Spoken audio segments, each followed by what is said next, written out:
Hari Anti Korupsi Sedunia diperingati setiap tanggal 9 Desember sebagai bagian dari upaya global untuk meningkatkan kesadaran tentang dampak buruk korupsi dan mendorong tindakan kolektif untuk memberantasnya.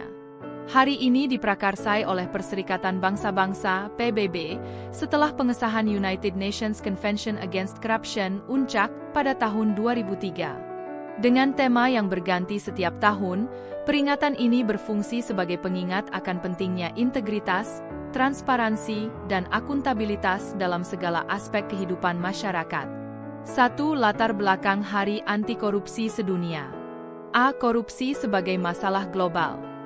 Korupsi adalah salah satu tantangan terbesar di dunia modern. Praktik ini merusak tatanan sosial, ekonomi, dan politik suatu negara. Korupsi dapat mencakup penyalahgunaan kekuasaan untuk keuntungan pribadi, suap, penggelapan, hingga nepotisme. PBB memperkirakan bahwa triliunan dolar hilang setiap tahun akibat korupsi. Dampak buruknya meliputi kemiskinan dan ketimpangan. Korupsi menghambat alokasi sumber daya yang adil, memperburuk ketimpangan sosial. Pelemahan demokrasi. Korupsi mengurangi kepercayaan masyarakat terhadap pemerintah dan lembaga publik. Kerusakan lingkungan. Banyak kasus korupsi terkait eksploitasi sumber daya alam secara ilegal. B. Pengesahan UNCAC. Pada 31 Oktober 2003, Majelis Umum PBB mengesahkan Konvensi PBB melawan korupsi, United Nations Convention Against Corruption. Konvensi ini menjadi kerangka hukum internasional pertama yang mengatur pencegahan, penegakan hukum, dan kerjasama antar negara dalam memberantas korupsi. C. Penetapan 9 Desember. Hari Anti Korupsi Sedunia pertama kali diperingati pada 9 Desember 2004, sebagai bentuk komitmen global untuk mendorong pemerintahan yang bersih dan masyarakat yang sadar akan dampak buruk korupsi. 2. Apa itu korupsi? Korupsi didefinisikan secara umum sebagai penyalahgunaan kekuasaan atau wewenang untuk keuntungan pribadi. Praktik ini dapat ditemukan di berbagai sektor, seperti pemerintahan, bisnis, pendidikan, dan layanan publik. A. Bentuk-bentuk korupsi. Suap, memberikan atau menerima sesuatu yang bernilai untuk memengaruhi tindakan seseorang. Penggelapan, pencurian atau penyalahgunaan aset yang dipercayakan.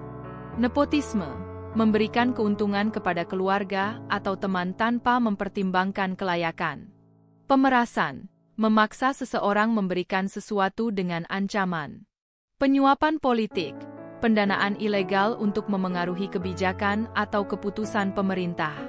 B. Penyebab korupsi. Kurangnya transparansi, tidak adanya pengawasan yang efektif. Kelemahan hukum, regulasi yang tidak memadai atau penegakan hukum yang lemah. Kemiskinan dan ketidaktahuan.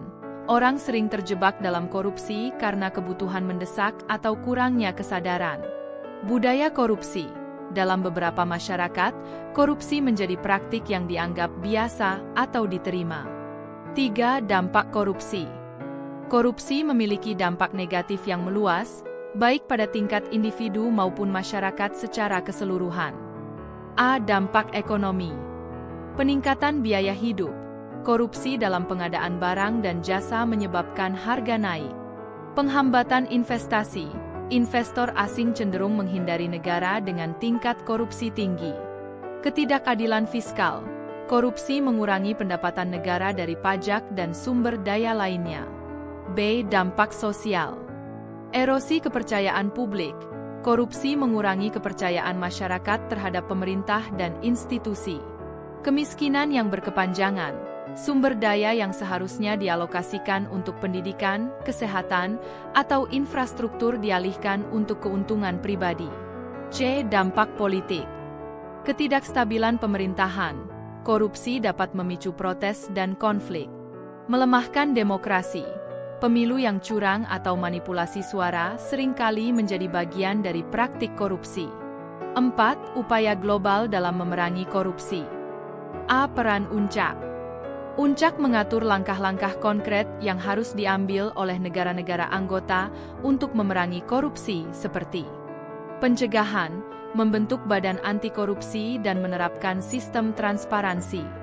Penegakan hukum, meningkatkan sanksi dan memfasilitasi kerja sama internasional dalam penyidikan. Kerja sama antar negara, memulihkan aset-aset yang disembunyikan di luar negeri melalui mekanisme hukum. B. Peran organisasi internasional. Transparency International. Organisasi ini mengukur indeks persepsi korupsi di berbagai negara. OECD, Organization for Economic Cooperation and Development, OECD menyediakan pedoman tentang tata kelola pemerintahan yang baik. C. Teknologi digital. Penggunaan teknologi seperti e-government, blockchain, dan aplikasi pelaporan korupsi telah membantu meningkatkan transparansi dan mengurangi peluang korupsi. 5. Peran Indonesia dalam memerangi korupsi. A. KPK, Komisi Pemberantasan Korupsi. Didirikan pada tahun 2002, KPK adalah lembaga independen yang bertugas memberantas korupsi di Indonesia. KPK telah menangani berbagai kasus besar dan meningkatkan kesadaran publik tentang bahaya korupsi. B. Sistem pelaporan. Indonesia memiliki sistem pelaporan seperti LHKPN, Laporan Harta Kekayaan Penyelenggara Negara, untuk memastikan transparansi di kalangan pejabat publik.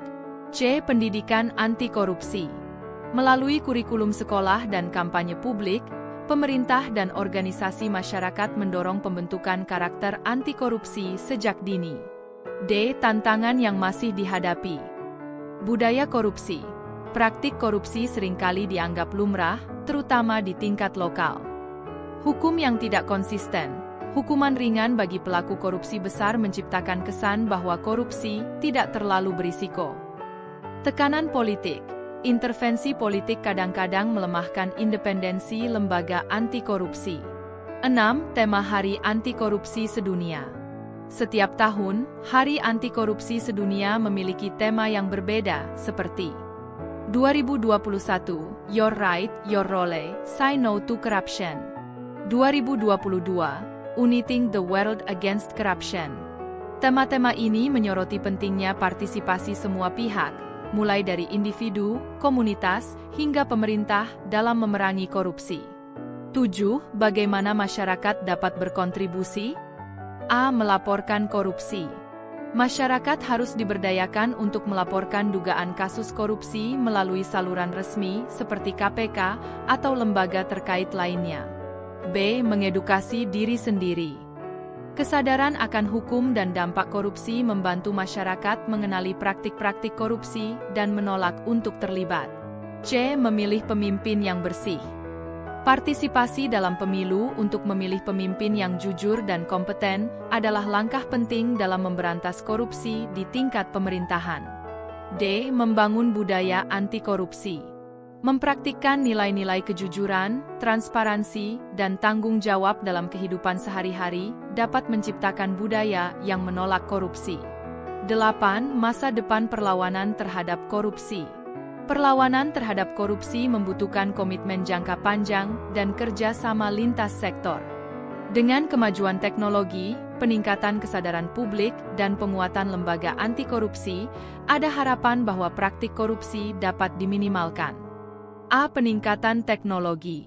Pemanfaatan teknologi seperti kecerdasan buatan dan analisis data dapat membantu mengidentifikasi pola korupsi lebih cepat dan efisien. B. Generasi muda. Pendidikan anti korupsi yang ditanamkan sejak dini dapat membentuk generasi yang lebih sadar akan pentingnya integritas. C. Kerjasama internasional. Kerjasama antar negara dalam memulihkan aset yang dicuri dan menangkap pelaku korupsi lintas batas harus terus diperkuat. Kesimpulan, Hari Anti Korupsi Sedunia pada 9 Desember adalah pengingat akan urgensi dan pentingnya melawan korupsi di dunia.